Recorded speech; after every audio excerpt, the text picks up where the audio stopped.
Um dos maiores eventos de óleo e gás do mundo, a Rio Oil and Gas 2022, que acontece em setembro, está de volta em formato presencial e num novo local, o Pier Mauá, região central da cidade do Rio de Janeiro. Serão 4 dias de encontro com especialistas e grandes players do setor, mais de 300 expositores e a expectativa de receber cerca de 40 mil pessoas. No Rio em Foco, que começa agora, eu te convido a conhecer a programação prevista e mergulhar no papel estratégico que o setor de óleo e gás tem para o processo de transição energética do Brasil. Vem comigo!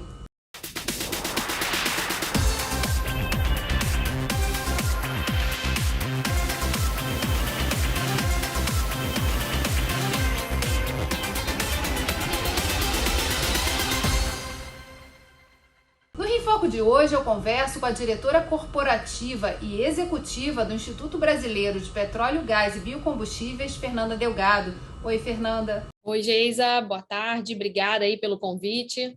Fernanda, a Rio Oil and Gas já faz história aqui no estado do Rio e é um evento super esperado. Eu queria que você falasse um pouquinho quais são as novidades dessa edição. Obrigada por esse espaço, né, Geisa, em primeiro lugar. Eu acho que essa edição ela traz uma série de novidades, né? Mas eu acho que a mais novidade é a gente estar num lugar novo, né? A gente está aqui no Boulevard Olímpico, no centro do Rio, numa área nobre, numa área charmosa, numa área agradável, né? De revitalização aí do centro do Rio também, que é importante.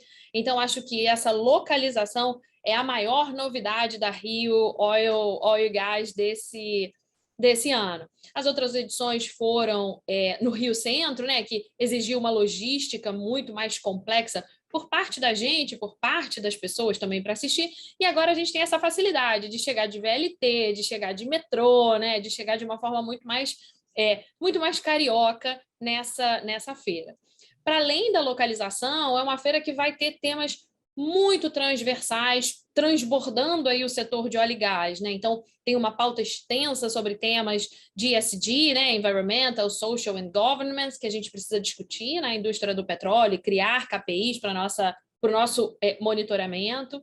A gente tem muitas pautas de transição energética e descarbonização, que são muito caros para a indústria do petróleo, e como as empresas se posicionam e como a gente deve discutir o papel da indústria do petróleo, da indústria da energia de uma forma geral, né, nesse segmento, nessa novidade, né, nessa transição que a gente está passando. Ela é lenta, ela é gradual, mas ela está acontecendo e o setor de óleo e gás é partícipe dela, né? E, para além disso, a gente tem outros fóruns paralelos, né? Um fórum, uma arena jovem para trazer esse jovem para perto da indústria. A gente tem competições acadêmicas, a gente vai ter vários eventos como almoços com presidentes e pessoas importantes da indústria. Então, e além do formato híbrido, né? Eu acho que a pandemia trouxe essa novidade para a gente, dessa hibridez de relacionamento. Então, tudo é transmitido online o tempo todo para quem não puder vir aproveitar a nossa cidade aqui do Rio. E é interessante essa interação, né, com a Baía de Guanabara, com todo o espaço da cidade onde a gente vê também concentrado a indústria do petróleo, né? Principalmente os escritórios centrais das empresas estão aqui no Rio de Janeiro, alguns mais em Macaé, enfim, mas a gente vê muita coisa aqui. Então, é a possibilidade também de circulação desse público pela cidade do Rio, pelo centro, que é uma área que está aí nesse processo de revitalização, como você mesma citou. Queria que você falasse também um pouquinho sobre essa logística, né? O que está se esperando em termos de vinda também dos estrangeiros? A gente sabe que a pandemia deu uma arrefecida na questão dos deslocamentos, das viagens. A própria opção pelo híbrido permite que mais pessoas estejam presentes, mas também acaba que a gente sabe que muita gente também não está mais se deslocando, aprendeu a viver nesse mundo virtual. Como é que está também essa questão da vinda, do interesse dos estrangeiros de estarem aqui no Rio de Janeiro? Olha, Geisa, a gente está tendo uma procura enorme pela feira, sabe? Assim, a gente já está sold out de todas as áreas, né? A gente ocupa aí 4 armazéns e mais o Armazém Utopia lá do Boulevard Olímpico, e tem toda essa questão que você falou da revitalização e a ocupação, né, do Armazém Cobra também. A gente vai usar o Museu do Amanhã também, né? Então, Isso tudo tem atraído muita atenção. A gente tem acompanhado eventos fora do Brasil e a gente percebe as pessoas muito ansiosas e muito ávidas para esse reencontro presencial.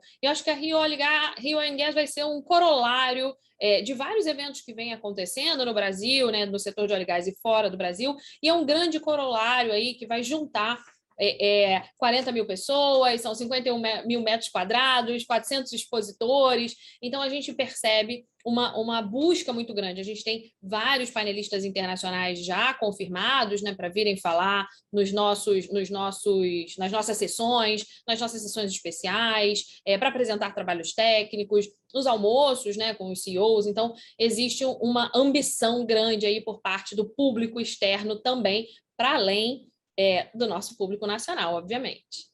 E qual o cenário que a Rio Oil & Gas de 2022 acontece? Como você descreveria esse momento, né? Você falou muito da empolgação, do interesse de quem está chegando e quem vai participar aqui, mas eu queria que você falasse um pouco do contexto geral do setor. É um setor que agora, né, Geis, a gente pode aproveitar aí esse momento frutífero do setor de óleo e gás em relação ao ramp-up dos preços, né? A gente está numa época de preços bastante otimistas no mercado internacional, o que traz uma expectativa boa para o setor, né? Então, você tem atração de investimentos, a gente aqui no Brasil está passando ainda, né, pela questão de toda abertura de mercado, venda de refinarias, de ativos da Petrobras, uma movimentação grande, né, de empresas chegando, investindo, leilões de áreas que aconteceram. E esse preço do petróleo mais alto, ele também traz aí uma expectativa alta em relação aos investimentos futuros, né, e ao crescimento do setor. Isso tudo se desdobra em geração de empregos, de investimentos, em arrecadação, né, o que é essencial e muito importante para o nosso Estado. E a pandemia também trouxe uma questão, né, da necessidade de discutir o futuro, né, de falar. Acho que a questão ambiental tomou um vulto maior e todos os setores também estão se mobilizando. Você já citou a programação e o que vai tratar disso, mas eu queria que você falasse especialmente da Arena do Futuro, né? O que vocês estão prevendo aí para esse espaço e que tipo de preocupações e ações estão sendo empreendidas, né, e que podem assim, se potencializar a partir dessa interação com o público, né, que pode ser exposto aí pelo setor nesse grande evento que vai acontecer aqui no Rio de Janeiro. Legal, ótimo, Geisa. A gente tem uma preocupação muito grande, né, com o futuro da indústria, com o papel social da indústria, né, o papel socioeconômico da indústria, e a Rio Oil & Gas é um momento para trazer a sociedade para o debate. Eu gosto de dizer que é um lugar para você ouvir e ser ouvido, né? Então, você vai escutar a indústria do petróleo, mas você vai se poder fazer ouvir também nessas arenas perpendiculares que a gente tem. Nesse sentido, a gente tem uma importância, uma preocupação grande com a transição energética, com a questão das mudanças climáticas, com a questão da descarbonização, e a gente quer trazer dentro das discussões da Rio Oil & Gas também o que a indústria do petróleo tem feito, o que a indústria do petróleo participa, entende, ela abraça a sua responsabilidade dentro desse papel da transição energética. Vamos todos em direção a um net zero até 2050, né? Mas tem uma frase muito boa da diretora Heloísa Borges, da EPE, que ela diz o seguinte: um futuro descarbonizado não é um futuro sem hidrocarbonetos. Eu acho que isso é uma frase que representa muito o que a gente precisa organizar para o futuro e o papel da indústria do petróleo para essa sociedade também. Então, esses espaços de fala, inclusive essa oportunidade que você traz para a gente aqui, para poder trazer esses esclarecimentos, né, e falar da feira também, são oportunidades boas de trazer a sociedade para esse debate e trazer esses esclarecimentos. É muito interessante também, né, falar da questão da sustentabilidade junto com a inovação. Por ser uma indústria muito, muito potente aqui no estado do Rio, a gente vê também como possibilidade, né, que várias inovações que estão sendo pensadas dentro da indústria de óleo e gás também vão se desdobrar em inovações que podem ser aplicadas em outros setores da sociedade. Que você falasse um pouquinho também dessa questão, né, do pé na inovação e que tipo de assuntos vão ser tratados na feira que são interessantes assim, para o público em geral. Nessa nessa nossa grande arena, né, de inovação e do que a gente tem para discutir os hubs tecnológicos, o hub tecnológico que a gente está construindo, a inovação é a chave para o setor de óleo e gás, né, Geisa, para qualquer setor energético.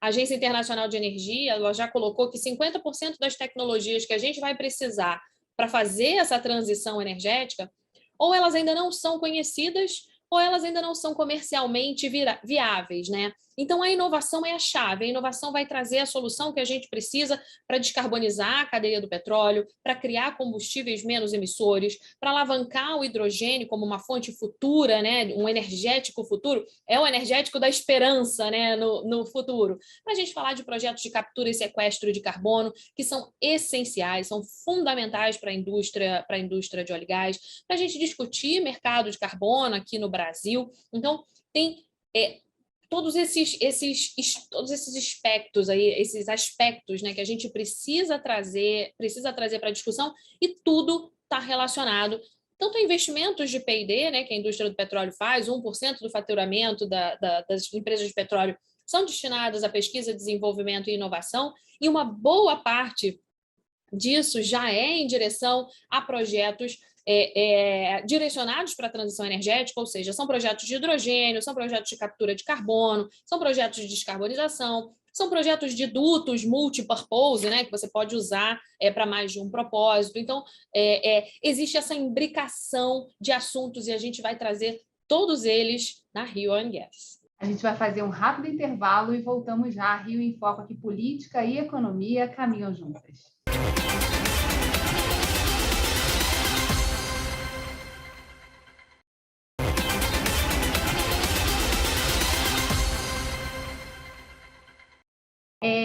Também a gente viu acontecer, nesse período da pandemia, uma mudança nos regimes de trabalho, né? E aí eu queria saber com você, Fernanda, se vai ter algum debate também sobre essa questão do trabalho, né? O que mudou dentro da indústria e se isso está retratado de alguma forma ou vai ser um ponto aí de debate do evento. Vai sim, Geisa, ótima sua pergunta. A gente vai ter paralelo, né? Paralelo ao Fórum Jovem, ao Fórum de Inovação, né? E a todas as discussões perpendiculares que a gente vai ter uma Arena ESG, né? E essa Arena ESG vai trazer também uma série de assuntos. Ela acontece os 4 dias, todos os dias da feira, ela acontece o dia inteiro, né? Com uma série de discussões. E nessas discussões a gente vai falar sobre o ambiente pandêmico. A gente vai falar sobre o que a gente fez, o que precisa ser feito, o que isso impacta, o que não impacta, novos modelos de trabalho, novas formas de perceber o trabalho agora, o que está ao alcance da indústria, né? O que não está ao alcance da indústria. É uma indústria capital intensiva, né? Uma indústria de pessoas realmente. Então, tem coisas que a gente consegue fazer, tem coisas que a gente não consegue fazer, mas essas discussões elas vão ser feitas na parte social da Arena ESG. E, novamente, a gente quer dar transparência para a sociedade, a gente quer mostrar a preocupação legítima, a preocupação genuína da indústria de óleo e gás em proteger essa sociedade da transição energética. E aí, essa questão social, ela está intimamente ligada, né? Quando a gente fala de transição justa, quando a gente fala de novos modelos de trabalho para atender esse trabalhador contemporâneo, né, dessa indústria que se redesenhou completamente pós-pandemia, né? Então, hoje a gente tem, eu gosto de dizer que a gente vive num ambiente pandêmico, recessivo e transacional. E como ficam as pessoas nesse ambiente? A gente vai trazer essa discussão também. Em relação, ainda falando dessa questão do trabalho, né? Vocês sempre têm esse espaço também aberto para os jovens, para ter um contato maior com essa juventude que pode enxergar nesse mercado de óleo e gás grandes oportunidades, mas também, às vezes, tem muita crítica, já nasce com esse DNA da sustentabilidade e, às vezes, tem também críticas ao próprio setor, a questão da poluição, apesar de a gente estar o tempo todo aqui falando da questão da transição energética e do quanto é importante também isso ser feito de forma gradativa, enfim, a também dar esses passos em direção ao futuro. Como é que vai ser a mobilização desses jovens, né? Na opinião de vocês, o que está mudando, o que precisa também estar sendo inserido aí nesse capítulo jovem sobre trabalho, levando em consideração que a gente conseguiu experimentar também a possibilidade das pessoas trabalharem de forma remota, né? E dentro do setor de óleo e gás, muita coisa já é feita remotamente, né? O próprio processo de exploração. Eu queria que você falasse um pouquinho também sobre isso para a gente. É ótimo trazer. O assunto jovem é um assunto que me interessa muito. A gente tem comitês jovens aqui no IBP e a gente tem dentro dessa arena do futuro essas discussões de como a gente traz o jovem para perto da indústria de óleo e gás, né? Para como a gente traz o jovem para perto da engenharia do petróleo, por exemplo. Você está correta nessa sua fala de que existe uma preocupação maior com a questão da sustentabilidade. E isso é ótimo, isso é real, né? Eu vejo isso na minha filha hoje, de 16 anos, né? Uma cabeça completamente diferente, uma estrutura de raciocínio completamente diferente da minha. Mas a gente precisa desse sangue novo, a gente precisa desses conhecimentos de sustentabilidade, a gente precisa que esse jovem seja partícipe da indústria, até para nos ajudar a novos modelos mentais, a fazer inovação. Tem uma frase do João Gordo, eu vou fazer uma citação aqui, nada a ver, né? O João Gordo é o vocalista do Ratos do Porão. E ele tem uma frase que é o seguinte: se você não consegue combater uma revolução, você se infiltra e você começa a sua própria revolução. Eu acho isso sensacional do ponto de vista do jovem, sabe, Geisa? Ele tem que vir para cá justamente para nos ajudar com esse sangue novo, com esse olhar sustentável, com esse olhar mais diverso, esse olhar mais plural, para que a gente consiga alavancar a transição energética, para a gente torne a indústria do petróleo sustentável, porque no longo prazo a gente ainda tem que garantir a segurança energética de toda uma população, né? E a segurança energética hoje ela é dada pelo setor de hidrocarbonetos. Então, a gente vê com muito bons olhos, e a gente tem uma série de interações com o PRH, né, que é o programa da ANP, com universidades, com escolas públicas de segundo grau. Tudo isso faz parte do ecossistema desse trabalho de jovens, trabalhos de mentoria feminina também de jovens. Faz tudo parte desse ecossistema de trabalho com jovens que o IBP faz, e a gente vai discutir isso na Rio Óleo e Gás também. Você falou que eu fico pensando que quem está aqui ouvindo a gente, assistindo a gente na TV Alerj, pode estar pensando também assim, beleza, como é que eu me inscrevo para participar desse grande movimento? Claro. Isso é um ponto importante que eu acho que não dá para deixar para o final. Nessa questão das inscrições, como é que é o processo, como se informar? Quais são os canais aí para as pessoas que estão olhando, conhecendo agora a oportunidade desse evento que vai acontecer em setembro, delas se inscreverem?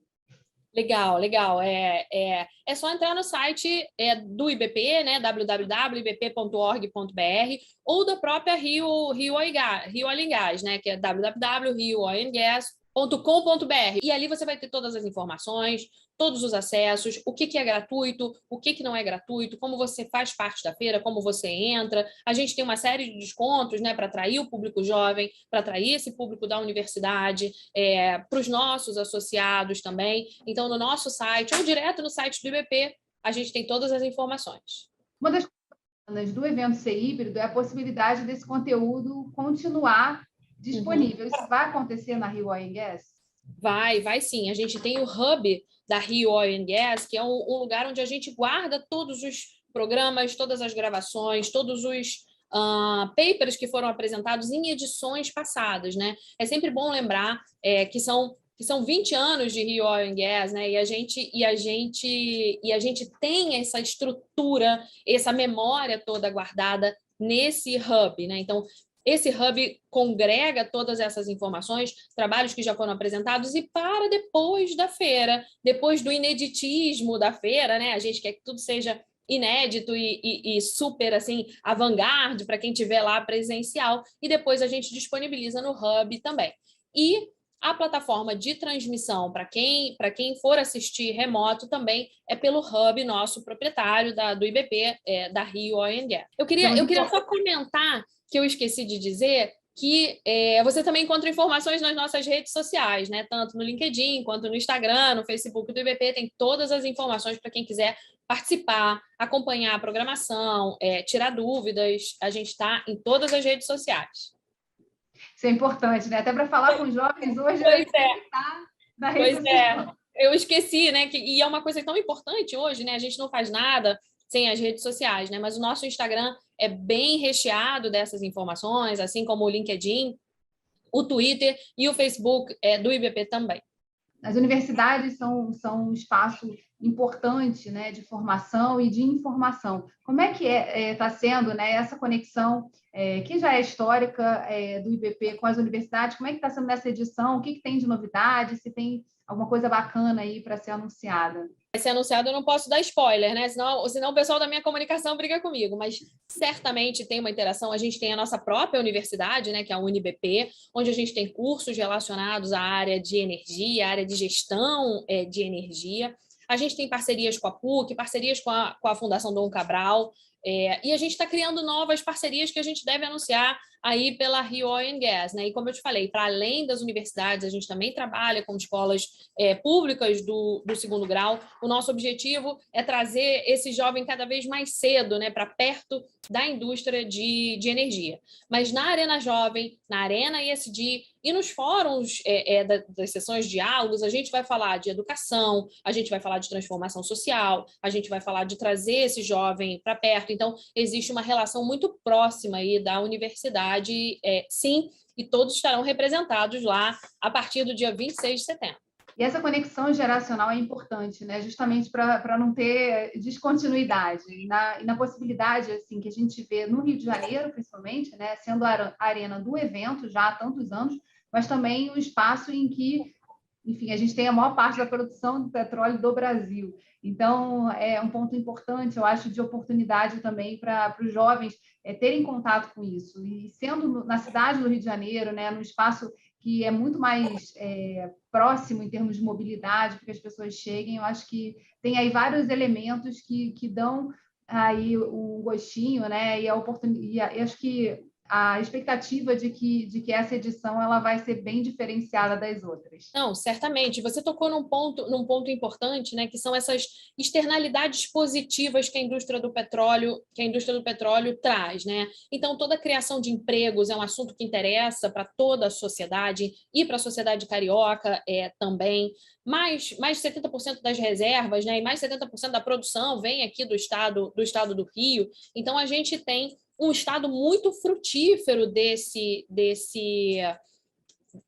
segmento, né? A gente tem os últimos números apontam aí uma coisa como 2 trilhões de reais em arrecadação entre royalties, participações especiais, bônus de assinatura para o Brasil, e uma boa parte disso é do estado do Rio. Então, esse ambiente, né, que é muito favorável ao social, tem um peso grande a partir da indústria do óleo e gás, e a gente quer trazer isso, a gente quer demonstrar que a indústria não é a vilã, né? Pelo contrário, a gente tem soluções, a gente vai fazer a transição energética, a gente vai descarbonizar o setor, a gente vai trabalhar isso em prol da sociedade, mas a gente precisa conversar, a gente precisa discutir, a gente precisa trazer todo mundo para o debate, do mais jovem ao menos jovem, né? Ao mais menos jovem, né? Não vou falar que ninguém é velho, né? Do mais jovem ao mais menos jovem. Mas a gente precisa da participação de todos para essa discussão. A gente vai continuar conversando sobre a Rio Oil and Gas no próximo bloco, não saia daí.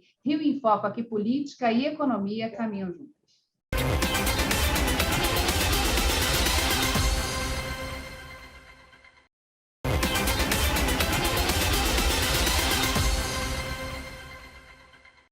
Estamos de volta com a diretora corporativa do IBP, Fernanda Delgado. Esse ano o IBP lançou a Agenda da Indústria 2022 a 2024. Dentro desse aspecto, né, do que está previsto, do que tem que entrar no radar aí, de quem pensa e está atuando nessa indústria, conta para a gente, Fernando, o que vai ser abordado também no próprio evento que a gente está aqui discutindo, que é a Rio Oil and Gas.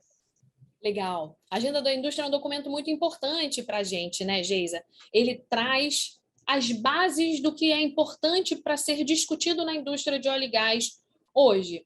É importante a gente destacar que, diferente da década de 1990, né, hoje a gente tem uma indústria muito mais dinâmica, com muito mais agentes, uma indústria muito mais plural, isso fruto, né, da abertura do setor que foi feita. Quando você alia isso a um crescimento de produção projetado, né? Mais os desdobramentos aí dos desinvestimentos da Petrobras, né? Você tem uma quantidade grande, como eu falei, de geração de renda, emprego, externalidades positivas, royalties.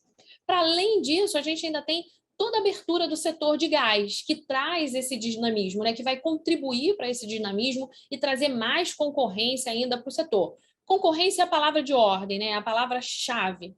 Para além disso, a gente advoga aí pela adequação tributária, a harmonização regulatória, tudo isso faz parte das discussões da agenda da indústria, né? A manutenção dos desinvestimentos do downstream, da parte de refino, tem números muito interessantes que, por exemplo, R$ 1 investido em infraestrutura e logística de downstream gera um impacto total de quase R$ 4 no PIB. Então, tem um impacto, tem um efeito multiplicador muito grande. A gente precisa trazer essas discussões. Então, isso tudo está contemplado nesse documento que fica acessível no site do IBP e nas nossas redes sociais também, para dizer o que é essa agenda, o que o IBP vai trabalhar nesse espectro temporal, né, de 22 a 24, relacionado às pautas do setor.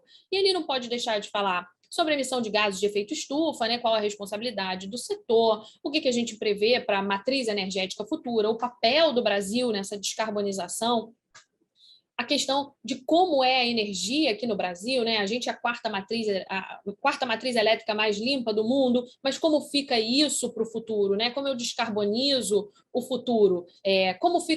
Qual é a nossa posição em relação às possibilidades do hidrogênio? Então, esse documento que a gente vai levar para a Rio-Gás, obviamente, que a gente vai trabalhar e dar mais publicidade a ele traz exatamente esses endereçamentos de uma agenda muito, não vou dizer pesada, mas uma agenda muito profunda para essas discussões. Alguns temas que você citou aí são temas, inclusive, que a gente recentemente tratou aqui no Rio em Foco. A gente falou, por exemplo, de hidrogênio verde, dos investimentos que estão acontecendo na inovação no Porto do Açu.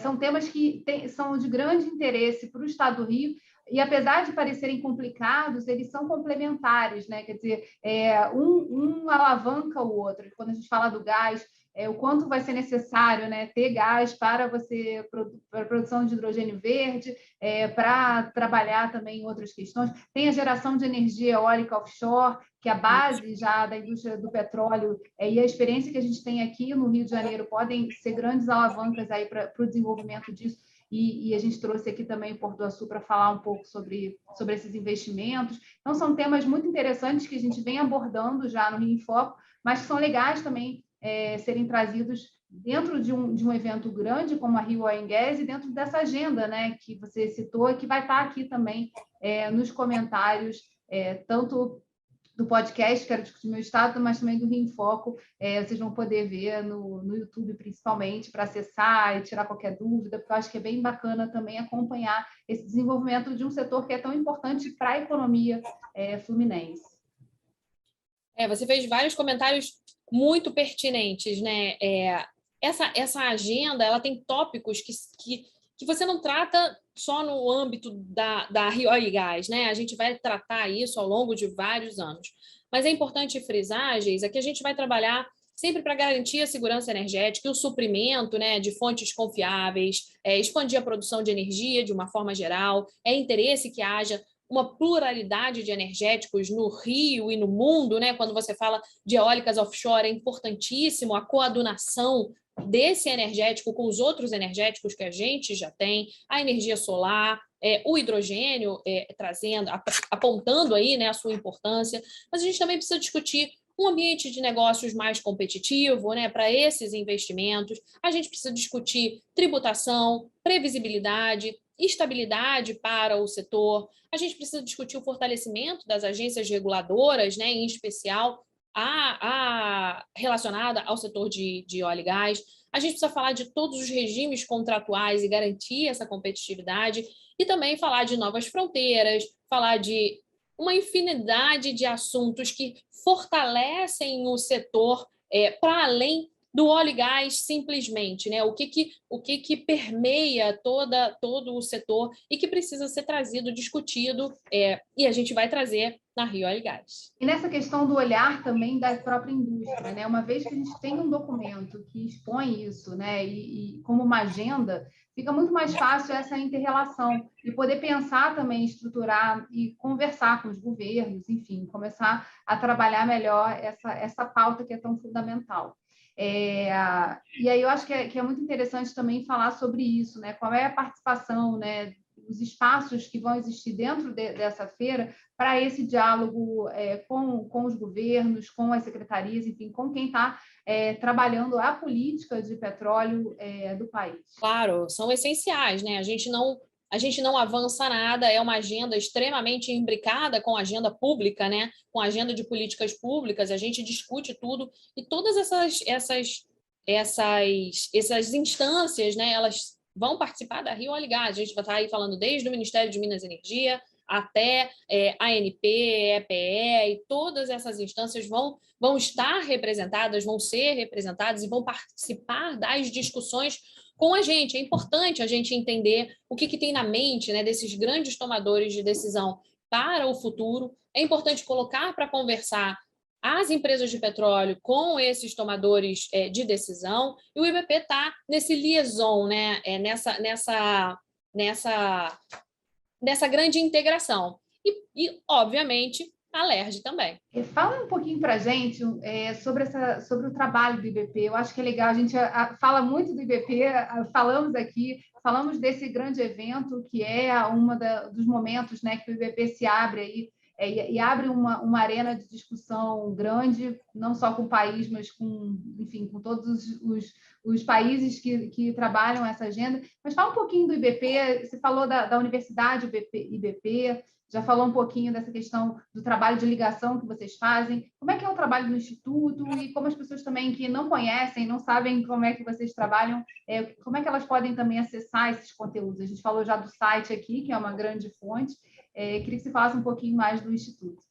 Claro, o Instituto Brasileiro do Petróleo e Gás, ele tem mais de 65 anos de atuação, Geisa, né? Ele se consolidou como um representante institucional do setor de energia no Brasil, né? Só como eu falei, de Rio Oil & Gas, né, já são 20 edições, mais de 40 anos. Então, o nosso papel é a representatividade da indústria.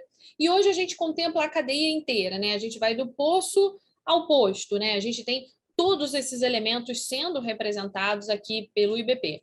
A nossa missão é trabalhar justamente para a direção de um ambiente de negócio mais favorável, é trabalhar em direção aos advocacies da indústria, é trabalhar em direção aqui à indústria, que a gente tenha essa conversa entre indústria, autoridades, a sociedade, né? Então, o trabalho principal do IBP é esse. Paralelo a isso, a gente tem a Universidade IBP, como você falou, a gente tem um serviço de certificação de equipamentos e instalações aqui no IBP também.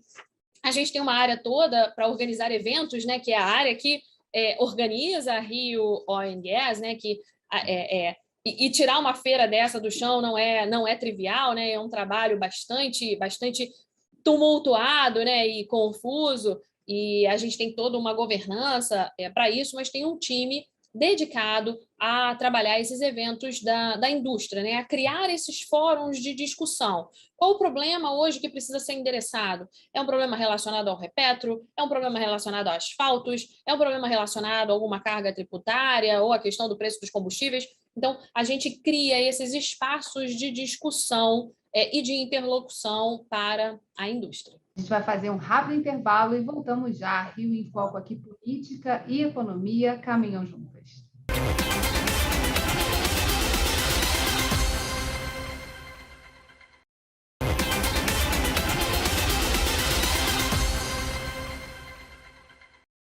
Esse tema da sustentabilidade, apesar da gente já ter abordado aqui em grande parte do programa, né, falando do papel do setor de óleo e gás na sustentabilidade, a transição energética, as inovações que têm que acontecer e que estão acontecendo no campo, mas esse ano o Rio de Janeiro comemora os 30 anos da Rio 92, né? A gente, em julho, teve a Expo, que foi uma possibilidade aí, de tratar disso, né, no evento local, e toda essa conexão que precisa acontecer em torno da sustentabilidade. A gente tem o desafio da Agenda 2030 e também de construir aí um mundo, né, que seja suportável para os nossos filhos. Então, tem todo um desafio aí acontecendo ao mesmo tempo que se discute o desenvolvimento das indústrias e dos setores.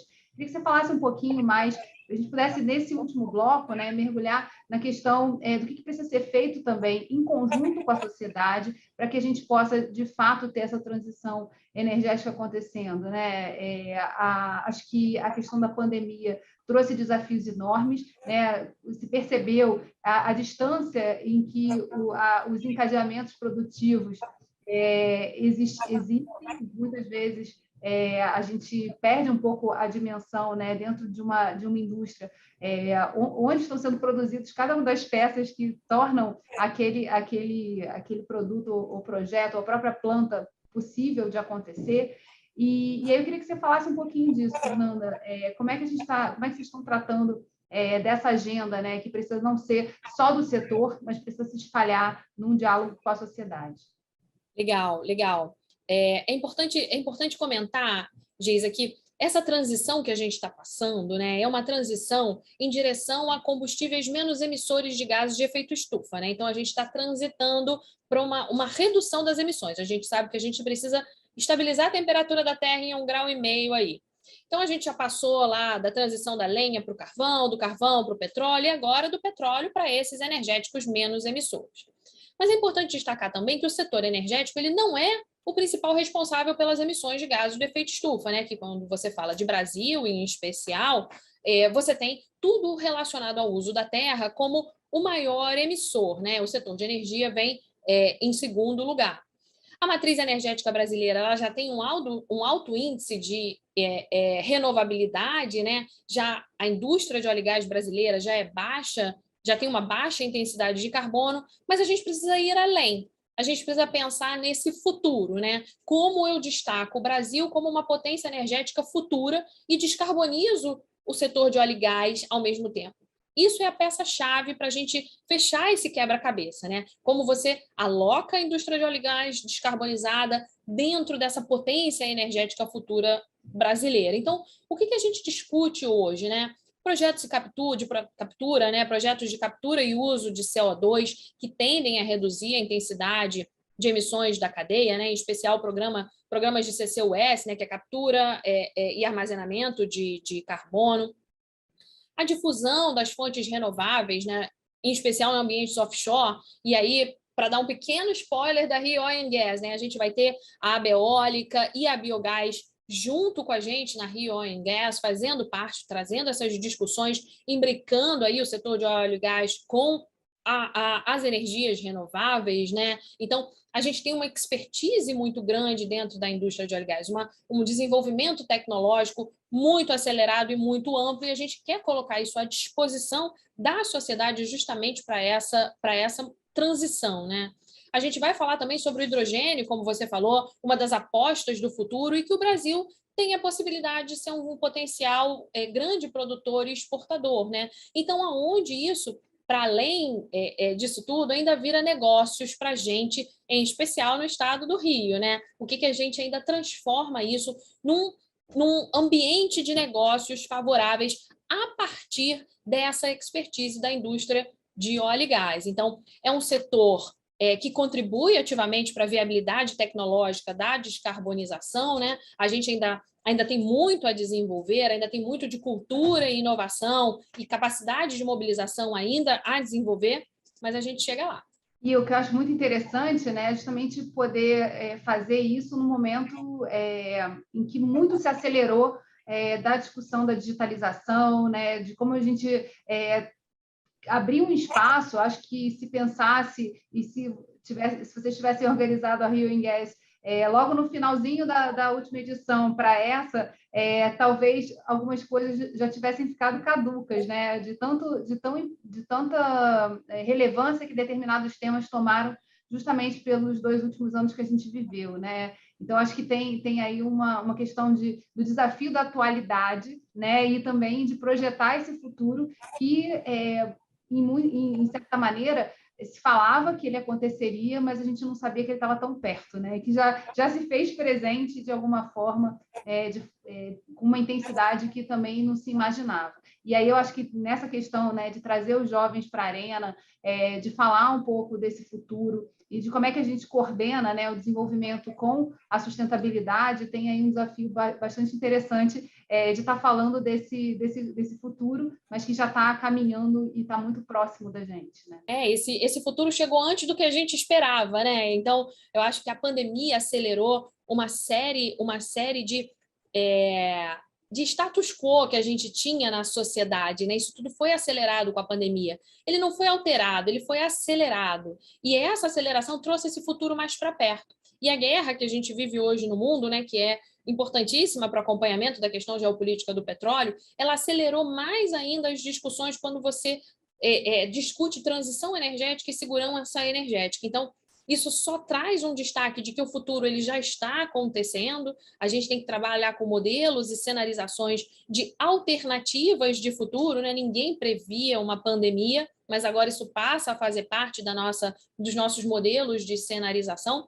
E o jovem, como eu falei antes, né? O jovem é um elemento essencial, né? De trazer essa cabeça diferente, essa forma de pensar diferente, né? Eu gosto muito de dizer que os modelos mentais que a gente tem até agora, né, dos tomadores de decisão, eles não têm todas as respostas para o tão caótico e volátil e rápido que o mundo se tornou. Então, o jovem, a mulher, o negro, toda essa diversidade de raça, de credo, de orientação sexual, isso tudo compõe uma forma diferente de pensar. E é daí que vão sair as soluções que a gente precisa. Trouxe um ponto aí importantíssimo, que eu acho que nesses últimos minutos também é importante tratar, né? A gente está falando de matriz energética, está falando, na verdade, de um setor que é estratégico para o desenvolvimento e para a soberania de qualquer país. E dentro da geopolítica, não é possível ignorar a guerra na Rússia, enquanto todos os países, a Europa está se remodelando, está sentindo a necessidade de acelerar também processos, por ser dependente de um combustível que está ali decidindo e definindo ali fronteiras a partir dessa guerra. Eu queria que você falasse um pouquinho também de como isso vai ser tratado. Eu acho que é um ponto aí legal para a gente levantar aí para quem está assistindo. Claro, a geopolítica é um dos meus assuntos, os assuntos que eu mais gosto, né? É do que eu dou aula há mais de 20 anos. Então, a geopolítica, existem fóruns específicos para a questão da discussão geopolítica, da discussão petropolítica, né, que é a dimensão do petróleo relacionado à geografia e à política, que vai além da contração só da palavra, né? Você tem o Estado Nacional ali como centro dessa questão. E a novidade que a gente tem nessas discussões geopolíticas, trazidas por essa guerra, né, pela tristeza dessa guerra, é que a segurança energética passa a ter uma importância tão grande quanto a transição energética. Então, ao mesmo tempo que a Europa transita energeticamente e acelera os seus projetos de transição energética, ela volta para termoelétricas a gás, ela volta a utilizar o carvão por uma questão de segurança. Então, a gente do setor de hidrocarbonetos consegue ser o lastro da segurança energética e, ao mesmo tempo, fomentar e prover a inovação que a gente precisa para esse mundo novo, descarbonizado, pandêmico, recessivo, com energias, né, com energéticos diferentes. Então, abre flanco para essa discussão muito mais plural, muito mais geopolítica e, para além disso, né, muito mais geoestratégica. E nesse ponto é importante verificar, né, o quanto às vezes, assim, de maneira geral, o brasileiro está um pouco deslocado dessa discussão, né? Talvez não acompanhe com essa profundidade, né? E principalmente entendendo o quanto a gente tem aqui ativos importantíssimos que precisam ser protegidos. Aí você falou da segurança energética como um ponto importante, né? E que posicionam também o país de uma forma diferenciada dentro desse mapa mundi, né? Não, claro, o Brasil hoje produz 3 milhões de barris por dia, a gente já exporta 1 milhão de barris por dia, a gente está num ramp-up aí de subida, né, numa pernada de subida, de expectativa de aumento de produção, o que isso vai colocar o Brasil, ele já é um hotspot do mercado internacional, mas vai nos dar ainda mais destaque no mercado internacional quando a gente conseguir colocar ainda mais óleo para fora, né, óleo um óleo de altíssima qualidade, que é o brasileiro hoje, que a gente pode exportar e, com isso, fortalecer o nosso caixa, né? Fortalecer a nossa balança de pagamentos, o que é muito importante do ponto de vista de contas públicas, de políticas públicas, né? De políticas nacionais. Então, novamente, é um setor que tem tudo para contribuir. O Brasil tem como ser um papel relevante nessa petropolítica e também nessa agenda sustentável e ambiental. As coisas todas estão relacionadas, não existe uma segmentação entre o que é hidrocarboneto e o que são energias renováveis, o que é um setor de óleo e gás, o que é a transição energética. Não, tudo hoje se conversa, tudo hoje faz parte de uma única pauta energética e de necessidade de proteção a essa sociedade que está no final, né? No final da ponta de qualquer modelo econômico, você tem uma sociedade que você precisa proteger. Você tem uma sociedade que você precisa dar transparência. Você tem uma sociedade que você precisa explicar o que está acontecendo e trazê-la para o debate do que são as mudanças climáticas, de qual é o papel da indústria, de qual é o papel do Brasil. Então, isso é um dos ofícios do IBP. Fernanda, eu quero agradecer aqui a tua presença no programa Rio em Foco. Eu acho que foi possível ter um gostinho do que vai ser esse evento, mas nada melhor do que estar presente, do que participar. Então, também fica aqui o convite a todos acessarem o site do IBP, procurarem lá por Rio Oil and Gas, porque é um evento que já está aí na tradição e vem com muita força aí, discutindo vários temas importantes aí da agenda, acho que nacional e do estado do Rio de Janeiro, principalmente. Então, obrigada pela tua participação. Imagina, a gente aqui do IBP que agradece e vejo vocês todos na Rio Oil and Gas em setembro. Para você que acompanhou a gente até aqui, só lembrar que esse conteúdo também está em formato de podcast. É só procurar na sua plataforma predileta por Quero Discutir o Meu Estado. TV Alerj, Canal do Povo. Até a próxima.